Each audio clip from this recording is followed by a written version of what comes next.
안녕하세요. 잡시광입니다. 한국이 전세계 방산 시장에서 남다른 성장률을 기록해 존재감을 입증했습니다. 지난 2016년 이후 5년간 전세계에서 9번째로 많은 양의 무기를 수출한 것으로 나타났습니다. 국방기술진흥연구소에 따르면 한국은 지난 2016년 이후 5년간 무기 수출이 직전 대비 210% 상승하며 세계 1위의 증가율을 기록했습니다. 그야말로 이름값을 했는데요. 그리고 무기 수출 규모도 과거 2005년과 비교했을 때 649%나 증가하며 놀라운 성장세를 보였습니다. 현재 전세계 방산업계가 감염병 영향으로 수주 확대에 어려움을 겪고 있지만 우리나라는 정반대 행보를 보이며 분위기가 한껏 달아오르고 있는 것입니다. 중요한 것은 최근 초대박 수출인 UAE의 천궁2 수출과 호주의 K9 수출 실적이 이번 집계에서 빠졌는데도 놀랄만한 증가율을 보였다는 점인데요. 반면 일본은 이번에 집계된 25개 국가의 순위에 찾아볼 수 없었습니다. 그런데 한국의 방산 수출은 지금 성장하는 것보다 앞으로가 더 밝다고 하는데요. 그 이유가 무엇인지 자세히 알아보겠습니다. 한국 방산의 성장세가 매서운 것은 무엇보다 우수한 성능을 갖춘 한국형 무기가 개발된 이유가 큽니다. 전세계 600여 문을 수출한 K9 자주포와 T-50 고등훈련기, 대전차 유도무기 현궁 등이 대표적입니다. 뿐만 아니라 뛰어난 가성비와 방산업체의 후속 지원까지 매우 순조롭게 진행된 것이 성공 비결이라고 볼 수 있는데요. 이 같은 추세에 힘입어 앞으로도 한국은 해외 대규모 프로젝트에서 수주 대박을 터뜨릴 가능성이 높습니다. 우선 대표 자주포인 K9은 호주 육군 사업에서 최종 선정돼 10년 만에 수출의 물꼬를 텄습니다. 곧 1조 원 규모의 K9 자주포와 K10 탄약 운반 장갑차가 납품될 예정입니다. 후속 군수 지원까지 생각하면 훨씬 더 규모가 커질 것인데요. 그리고 하나디펜스의 레드백 장갑차의 경우 시제품 세대가 호주 육군의 인도대 시험평가를 받고 있습니다. 레드백은 최대 20조 원이 투입되는 호주 차세대 보병 전투장갑차 사업에 참여하며 내년 상반기에 최종 후보자 선정을 앞두고 있습니다. 현재 레드백이 최종 선정될 가능성이 매우 높다고 전해지고 있는데요. 이렇게 되면 50조 원 규모의 미국의 차세대 유무인 전투차량 사업 수주도 가능성이 높아질 것으로 보입니다. 이와 더불어 경전차 첫 수출에 대한 기대도 커지고 있습니다. 현재 인도 정부가 2조 원 규모의 경전차 사업을 추진하기 위해 한화디펜스의 K21 배구 도입을 검토하고 있기 때문입니다. 뿐만 아니라 완지기의 수출에도 좋은 소식이 들려올 것으로 예상되는데요.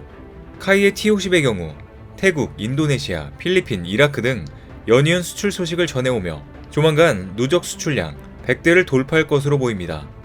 심지어 카이는 FA50을 앞세워 말레이시아와 1조 원 규모의 수출 협상에도 나서고 있어 사활을 걸겠다는 방침입니다. FA50의 경우 2017년 필리핀 마라위 전투에 투입돼 정밀 폭격으로 큰 성과를 얻은 만큼 이번에도 긍정적인 결과가 기대됩니다. 그리고 또 최근 카이의 완지기 수출에 희망적인 소식이 들려오고 있습니다. 에어포스 매거진에 따르면 로키드 마틴과 카이 컨소시엄이 TF-50을 앞세워 미 공군 ATT 사업에 본격적으로 진출한다는 소식입니다. TF-50은 T-50을 기반으로 한 고급 전투 훈련기로 미 공군과 미 해군의 전술 훈련에 특화된 기체가 될 것으로 보입니다. 현재 미 공군 내부에서는 보잉 T-7A가 계속해서 문제를 일으키며 이번 ATT 사업에는 부족한 기체라는 이야기가 계속해서 퍼지고 있는데요. 이런 가운데 로키드, 카이 컨소시엄이 본격적인 출사표를 던짐으로써 보잉을 제치고 수주할 가능성이 높아졌습니다. ATT 사업은 수주 규모가 최소 100대에서 400대까지 예상되며 추후 미 해군 사업까지 기대해볼 수 있는 만큼 카이에게도 매우 중요한 전환점이 될 것으로 보입니다. 이처럼 한국의 방산 산업이 끝없이 업그레이드되고 있는 가운데 일본은 세계 시장에서 외면받고 있는 모습입니다. 일본은 이번에 스톡홀름 국제평화연구소가 발표한 무기 수출국 상위 25개국 명단에 오르지 못하며 완전히 망신을 당했습니다. 일본이 아예 순위권 밖으로 밀려나며 이름을 찾아볼 수 없었던 것은 기술력에 비해 가격이 너무 높아 일본산을 찾는 나라가 없기 때문입니다. 일본은 지난 2013년 무기 수출 금지 원칙까지 깨고 국제 방산 시장에 뛰어들었지만 효과가 없었던 것인데요. 전범국으로서 무기 수출에 나선다는 것이 국제 질서에 바람직하지 않지만 일본은 아베 총리 재임 당시 무리하게 무기 수출을 추진하기 위해 방위 정책을 수정했습니다. 일본 방산업체에서 생산된 무기를 해외에 수출할 수 없다고 명시한 무기 수출 금지 3원칙을 스스로 깨며 군사 대국화의 길로 나가기 시작한 것입니다. 과거 아베 정부가 수정한 무기 수출 3원칙은 먼저 국제조약 유엔 안보리 결의를 위반한 국가, 분쟁 당사국에는 무기 수출을 금지한다는 내용이 담겨져 있습니다.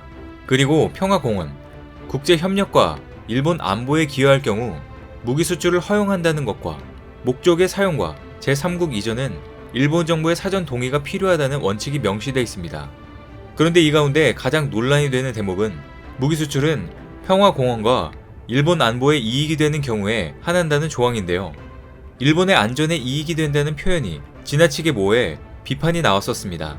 특히 안전이라는 용어가 전통적인 의미의 군사는 물론 환경, 에너지 등 다양한 분야를 포괄해 해석이 넓어질 수 있다는 비판이었습니다. 실제로 이 3원칙에 따르면 일본은 에너지 안보를 앞세워 중동에서 수입하는 원유에 해상 수상로에 있는 국가들에게 무기를 수출할 수 있습니다. 그러나 일본산 무기는 그 기술력에 비해 가격이 너무 비싸 판매가 되지 않고 있는 것인데요. 또 일본은 같은 패전국인 독일이 걸어온 길을 보며 깊은 성찰을 해야 할 것 같습니다.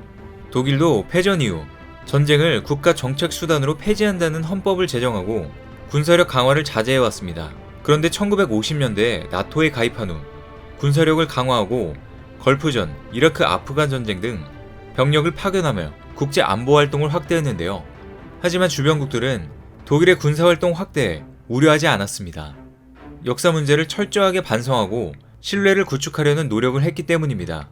실제로 독일의 빌리 브란트 총리가 2차 세계대전 중 강제 수용소에서 숨진 유대인 희생자들 추모비에 무릎을 꿇고 사죄한 것은 잘 알려진 사실입니다.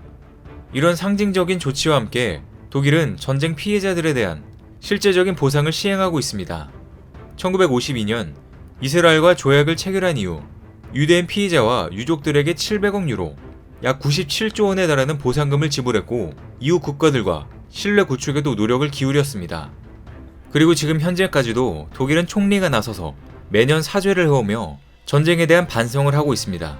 그렇기 때문에 독일은 국제사회에서 신뢰를 다시 얻으며 무기를 판매할 수 있었습니다. 게다가 독일의 기술력도 일본보다 훨씬 우수했으니 지금과 같은 차이를 만들어낸 것입니다. 독일이 그러했듯 일본은 먼저 강제징용, 위안부 등 역사 문제에 대해 사실을 인정하고 반성하는 모습을 보여야 합니다. 일본이 진정으로 국제사회에서 신뢰를 받는 보통 군사국가로의 길을 가고자 한다면 독일이 기울여온 노력을 되새겨야 할 것 같은데요. 하지만 일본은 반성은커녕 아무도 원하지 않는 무기를 무리하게 정책을 바꾸면서까지 판매하려고 하고 있습니다. 또 전쟁 가능한 국가로 다시 거듭나기 위해 개헌까지 하려는 시도를 하면서 국제사회로부터 비난을 받고 있습니다. 반면 일본이 이렇게 비난받는 사이 한국은 무기 수출의 증대뿐만 아니라 자주 국방에도 한 걸음 다가가고 있습니다. 방사청에 따르면 최근 한국은 방산 수출 지원책으로 우선 구매 정책을 시행하고 국내 개발을 먼저 추진할 수 있도록 기반을 마련했습니다. 무기체계 국내 생산 역량을 보유해 자주 국방은 물론 수출 경쟁력까지 차근차근 준비할 수 있을 것 같은데요.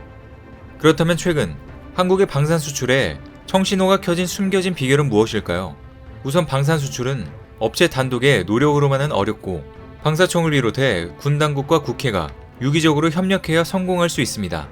군 주변에서는 국방부, 방사청을 중심으로 한 적극적인 세일즈 외교와 더불어 발로 뛴 국내 방산업체들의 노력이 수출 성사에 큰 역할을 했다는 평가가 나옵니다. 방사청은 각종 무기 도입과 수출에 있어 군내 사령탑이라고 할 수 있는데요. 그동안 방산 수출을 최우선 과제로 삼고 수출 대상국들을 직접 방문하며 광폭 방산 세일즈를 해왔다고 합니다. 그리고 UAE 천궁2 수출 대박을 터뜨리게 된 LIG 넥스원의 경우 구본산 회장과 김지찬 대표가 발로 뛴 것이 큰 도움이 됐습니다. 그리고 물론 세계 최고 수준의 무기를 개발한 국방과학연구소와 수출을 위해 일선에서 뛰어온 실무자들의 노력은 가장 큰 보탬이 됐습니다. 즉 방산 수출에 있어 군 당국과 방산 업체가 유기적으로 협조하면서 수출 대박이라는 성과가 나오게 된 것입니다. 최첨단 기술력을 바탕으로 많은 사람들의 노력들까지 포함된 대한민국 방위산업은 앞으로도 전 세계를 겨냥한 수출 효자 산업으로 성장해 나갈 것이 분명합니다. 한국의 방위산업이 세계 시장에서 새로운 역사를 써 내려가는 모습을 앞으로도 응원하겠습니다. 오늘 준비한 소식은 여기까지입니다. 댓글을 통한 여러분들의 많은 의견 기다리겠습니다. 많은 분들의 생각이 모였을 때 진정 가치 있는 지식이 완성될 것입니다. 시청해주셔서 감사합니다.